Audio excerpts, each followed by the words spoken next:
BJP আর Congress plan করে, আর ওই হায়দ্রাবাদের গাধাটা আর এখানকার ভোদাটা এরা প্ল্যান করে আপনাদের দিয়ে উস্কে দেবে, আর ছোট ছোট ছেলেরা ছুটে যাবে, তারপরে সিবিআই কিন্তু গ্রেপ্তার করবে, আপনার আমও যাবে, আপনার ছালাও যাবে। শান্তিতে সব কিছু করুন, শান্ত থাকুন। আমার প্রতি আপনাদের ভরসা আছে কি নেই?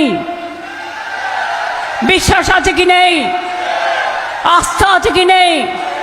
তাহলে যে কংগ্রেস বদনাম করেছে কালকে মালদায়, তাদের ক্ষমা করব না। আর এর পেছনে অমিত শাহ আছে, অমিত শাহকে ক্ষমা করব না। আজকে তো ইলেকশন কমিশনের হাতে ল অ্যান্ড অর্ডার, আমার হাতে তো নেই। মানুষের ভোটগুলো তুলে দিন, মানুষের ভোটাধিকার ফিরিয়ে দিন। এর জন্য রাস্তা থেকে সুপ্রিম কোর্ট আমি সব লড়াই করেছি। তাই 22 লক্ষ লোকের নাম যাদের বাদ দিয়েছিল তাদেরটা অলরেডি তোলা হয়েছে। বাদ বাকিরাও অ্যাপ্লাই করুন। কোর্ট যে অর্ডার দিয়েছে মেনে চলুন, মাথা গরম করবেন না। আর জুম্মাবারে আমি ইমামদেরও বলবো, ডিএমএসপিকেও বলবো, আপনারাও সবার সাথে কথা বলে নিন, যাতে কেউ কোনো উস্কানিমূলক কথা না বলে। একদম বিশ্বাস করবেন না। এই যে মহিলাটি কথাগুলো বলছে, এনার কথা একদম বিশ্বাস করবেন না। সবই ঢপের চপ বিক্রি করছে, সবই ঢপের চপ। এসআইআর আগে ইনি এনার ভাইপো অভিষেক বন্দ্যোপাধ্যায় বলেছিলেন, যদি কোনো বৈধ ভোটারের একটা নাম বাদ যায় 1 লক্ষ মানুষ নিয়ে দিল্লিতে ইলেকশন কমিশনার ঘেরাও করবে। কি ছিঁড়েছেন আপনারা? কি ছিঁড়েছেন? বৈধ ভোটার যদি একটা কারোর নাম বাদ যায়, আপনার ইলেকশন কমিশনার ঘেরাও করছেন আপনার ভাইপো আর আপনি। আর এখন বলছেন আমার উপর ভরসা করেন তো? আর কি ভরসা করবেন? আর কয়েকদিন পরে নির্বাচনের দামামা বেজে গিয়েছে। আর কয়েকদিন পরে নির্বাচন, 28 তারিখে আর 4 তারিখে যেখানে নির্বাচন রয়েছে। এখনো পর্যন্ত যে বৈধ ভোটার গুলো বাদ দেওয়া হয়েছে, আপনি কি করেছেন? আপনি ওই সুপ্রিম কোর্টে গিয়ে লড়াই করতে গিয়েছেন। ওখানে গিয়ে তো আপনি তো অনেক কিছু করেছেন দেখছি। ওখানে আপনি গিয়েছেন বলে এত কিছু হয়েছে, নইলে হতো না, নইলে কোনোদিন হতো না। আপনি গিয়েছিলেন বলে এই জিনিসগুলো ঘটছে। আর বললেন ওই মালদা কালিয়াচক বা কালিয়াগঞ্জ যেখানে এই ঘটনাটি ঘটেছে, মোবাক্কিরুল ইসলামকে গ্রেপ্তার করা হয়েছে, সেই মানে ঘটনাটি নিয়ে আর কি। সেখানে দোষারোপ করছে কাকে? মিম সুপ্রিমো আসাদুদ্দিন ওয়াইসিকে দোষারোপ করছে, তার নাকি উস্কানিতে এগুলো হয়েছে। আর হুমায়ুনকে কটাক্ষ তো করলেন, হুমায়ুনকে কটাক্ষ করতে ছাড়ছেন না। কটাক্ষ তো করবেন, হুমায়ুন যেহেতু আপনাদের দল করে না, অন্য নিজস্ব একটা দল খুলেছে, আপনি করতে পারেন। ওয়াইসি সাহেব কি করেছে এখানে? আসাদুদ্দিন ওয়াইসি তিনি হায়দ্রাবাদ এসে এগুলো করেছে। কি ভাষায় কথা বলছেন? তো আমি তো বলবো 26-এ এই মহিলাকে কেউ বিশ্বাস করবেন না। এই মহিলা যে কোনো কথা বলে সম্পূর্ণ মিথ্যা কথা, সম্পূর্ণ মিথ্যা কথা। ইনিয়ানা ভাইপো বাংলাটাকে শেষ করেছে। আর বড় বড় কথা মিডিয়াতে বলছে, আর জুমাবাদ তিনি ভাষণ দিচ্ছেন। এ সমস্ত মিথ্যা মানে ছলনাময় নারী, এনার পাল্লায় পড়বেন না। ইনি বলেছিলেন এসআইআর যদি হয়, অকাপ যদি বিল পাস হয়, আমার লাশের উপর দিয়ে হবে। এখন দেখছি বেঁচে আছে। অকাপ বিল বা এসআইআর তো হয়ে গিয়েছে, তো এখনো বেঁচে আছে। আমি তো ভাবছি মমতা ব্যানার্জির আত্মাটা ঘুরে বেড়াচ্ছে নাকি। তারপরে খোঁজ নিয়ে দেখলাম না, আত্মা নয়, নিজে বেঁচে রয়েছে মুখ্যমন্ত্রী বাংলায়। আর ঠিক এখন কথা তো বলছে বড় বড়। তো আমি বলছি, যারা এই ভিডিওটা দেখছেন তাদেরকে একটাই রিকোয়েস্ট করছি, যাকে খুশি ভোট দেন, যাকে খুশি বিশ্বাস করুন, কমসে কম এই মহিলাকে বিশ্বাস করবেন না। ছলনাময় নারী। আসলে ভোট পাওয়ার জন্য কখন কি বলে না, নিজের কোনো ঠিক নাই। আপনার ভাইপো যখন বলেছিলেন ওই একটা বৈধ নাম যদি বাদ যায় আপনার দিল্লিতে গিয়ে আন্দোলন করবেন, করেছেন।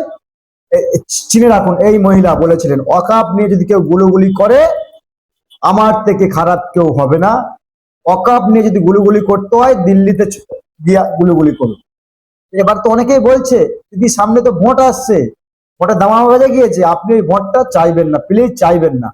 মুসলিম সমাজ বলছে যে আপনি দিল্লি গিয়ে ভোটটা চাইবেন, দিল্লিতে গিয়ে ভোটটা চাইবেন। যেমন আমরা আন্দোলন কলকাতায় করতে পারিনি, ভোটও আপনি কলকাতায় চাইবেন না, দিল্লিতে গিয়ে বিজেপির কাছ থেকে ভোট চাইবেন। আবার বলছে যেটা এই 20 লক্ষ যেটা ভোটার তালিকা ঠিক হয়েছে, উনি নাকি সুপ্রিম কোর্টে গিয়ে গুতুগুতি করেছিলেন বলে ওই 20 লক্ষ নামটা নাকি ঠিক হয়েছে। তো আব্বাস সিদ্দিকীরা আর নওশাদ সিদ্দিকীরা যে কথাগুলো বলে, তারাও তো মিথ্যা কথা বলেনি। তারা বলেছিলেন যে বিজেপির সঙ্গে ঠিক সেটিং রয়েছে। আর আপনার কথা তো সেই ভাঁজে। আপনি গিয়ে হয়তো মোদির সঙ্গে মিটিং করেছেন, বসেছেন, তাই হয়তো ওই 20 লক্ষ নাম ঠিক হয়েছে। মানে মানে এত মিথ্যা কথা বলতে পারে এই মমতা ব্যানার্জিরা, সেটা কল্পনারও বাইরে বলছে। সব অনেক কিছু তো বলেছিলেন। এখানে যেটা বলা হচ্ছে, আসাদুদ্দিন ঐশীকে কটাক্ষ করে মিম নেতা তাকে অনেক কিছু বলেছেন। আরো বলেছেন হুমায়ুন কবিরকে নিয়ে অনেক কথা মন্তব্য তিনি করলেন, অনেক কিছু বললেন। খালি বললেন না নওশাদ সিদ্দিকীকে, এদেরকে তো সব নাম ধরে বললেন। আর নওশাদ সিদ্দিকীও বলেছেন যে কোনোদিন যদি আমার নাম ধরে বলে আমিও তো দেখবো মমতা ব্যানার্জি নাম ধরে কতক্ষণ বলে। নাম ধরে বলেন না নওশাদ সিদ্দিকীরা এগুলো করেছে। কোর্ট আর কালীঘাট করে ছাড়বে নওশাদ সিদ্দিকী তার নাম। তো এই সমস্ত কথা আজ জুমার নামাজের পর মুখ্যমন্ত্রী ভাষণ রাখছিলেন, আমরা নজর রেখেছিলাম যে নিশ্চয়ই কালিয়াগঞ্জ, কালিয়াচক, মালদা যে ঘটনাটি ঘটেছে গতকাল, মোবাক্কিরুল ইসলামকে গ্রেপ্তার করা হয়েছে। মোবাক্কিরুল ইসলাম নাকি উস্কানিমূলক সাম্প্রদায়িক কথাবার্তা বলছিলেন। তো শুভেন্দু অধিকারী তো দিদি রোজ সাম্প্রদায়িক কথাবার্তা বলে, তার বিরুদ্ধে আপনারা কি ব্যবস্থা নিয়েছেন? কচু কিছু করতেও পারবেন না শুভেন্দু অধিকারীকে নিয়ে। করেন না, শুভেন্দু অধিকারীকে গ্রেপ্তার করেন। মোবাক্কিরুল হালকা ভাবে তাকে নিয়েছেন। মোবাক্কিরুল ইসলাম কি বলতে গিয়েছিলেন? তার কথা ছিল, একটাই উদ্দেশ্য ছিল যে বৈধ ভোটারদের যে ঘোষণা করেছে অবৈধভাবে, সেটাকে ঠিক করতে হবে। তাই আন্দোলন করছিল অনেকে, তিনিও সামিল হয়েছিলেন সেই আন্দোলনে। উস্কানিমূলক বক্তব্য দেখাতে পারবেন মোবাক্কিরুল ইসলামকে? আর দেখছিলাম সাথে, মানে এই সরকার এমন হয়ে গিয়েছে না, যাকে পাবে তুলে নেবে। সাথে মোবাক্কিরুল ইসলামের সাথে ছিলেন আমাদের সহকর্মী বা আমাদের বন্ধু ইকরামুল বাগানী, ইনসাফ বাংলা, যিনি ডিজিটাল মিডিয়ায় কাজ করেন, ইকরামুল বাগানী, তাকেও সমেত গ্রেপ্তার করেছে। মানে ধর্ষণকারীরা রোজ ধর্ষণ করে বেড়াচ্ছে বাংলাতে, তাদেরকে গ্রেপ্তার করতে পারছে। আজও পর্যন্ত তামান্নার খুনিকে গ্রেপ্তার করতে পারলেন না, তিলোত্তমার খুনিকে, ধর্ষককে বিচার করতে পারলেন না, আনিস খানের খুনিকে বিচার করতে পারলেন না, আর একটা ইউটিউবারকে গ্রেপ্তার করলেন। মানে এর থেকে লজ্জাজনক ব্যাপার আর কিছু হতে পারে না। আরে হালকা পাতলা ছেলে একটা ইউটিউবার, তাকেও গ্রেপ্তার করে নিলেন।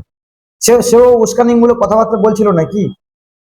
সেও কি উস্কানিমূলক কথাবার্তা বলছিল? দর্শক, আপনারা যাকে খুশি বিশ্বাস করেন, যাকে খুশি ভোট দেয়, তাতে কিন্তু ইনসাফ টিভি দেলোয়ারের কোনো যায় আসে না। কমসে কম এই মহিলাকে বিশ্বাস করবেন না, কারণ ইনি ছলনাময় নারী। ঠিক আছে দর্শক, যদি ভিডিওটা ভালো লেগে থাকে অবশ্যই কমেন্ট বক্সে কমেন্ট করবেন, আর নজর রাখবেন আমাদের ইনসাফ টিভিতে, কারণ আপনাদের কণ্ঠ আপনার কণ্ঠ।